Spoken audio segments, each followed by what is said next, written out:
బయట నుంచి DC supply ఇచ్చుకుంటాం. ఎప్పుడైతే డీసీ సప్లై ఇచ్చామో ఈ యూనిట్ అంతా అవుతుంది DC voltage is connected.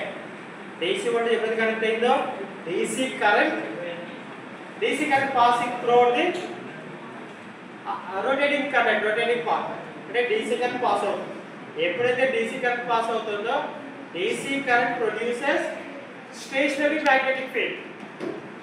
DC supply ఎప్పుడైతే అవుతుందో దాని చుట్టూ మ్యాగ్నెటిక్ ఫీల్డ్ ఉంటుంది, అది స్టేషనరీ మ్యాగ్నెటిక్ ఫీల్డ్. అంటే మొత్తం unit produces stationary magnetic field. అర్థమవుతుందా?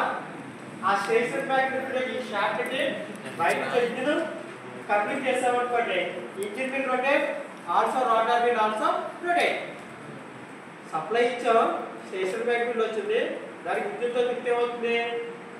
రొటేటింగ్ రోటర్ రొటేట్ అవుతుంది. అంటే స్టేషనరీ మ్యాగ్నెటిక్ ఫీల్డ్ ఏమవుతుంది? Rotating stationary magnetic field develop అవుతుంది. ఆ రొటేటింగ్ స్టేషనరీ మ్యాగ్నెటిక్ ఫీల్డ్ ఏంటంటే rotating variable rotating magnetic field చదువుకుంటాం.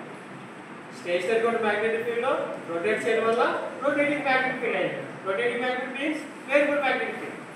ఆ వేరియబుల్ మ్యాగ్నెటిక్ ఫీల్డ్ ఇక్కడ ఈ పన్నెండు winding stationary winding due to mutual induction effect ఎప్పుడైతే ఈ వైండింగ్ ఫీల్డ్ వేరియస్ క్రియేట్ చేస్తామో EMF induce with the near by coil winding ఈ స్టేషనరీ వైండింగ్ లోకి వోల్టేజ్ ఇండ్యూస్ అవుతుంది డ్యూ టు మ్యూచువల్ ఇండక్షన్. అది 3 ఫేజ్ కాబట్టి 3 ఫేజ్ అవుట్పుట్ అవైలబుల్. అదే outer ని station single phase winding use చేసినప్పుడు సింగిల్ ఫేజ్ అవుట్పుట్ అవైలబుల్ అవుతుంది. కాన్సెప్ట్ అర్థమవుతుందా?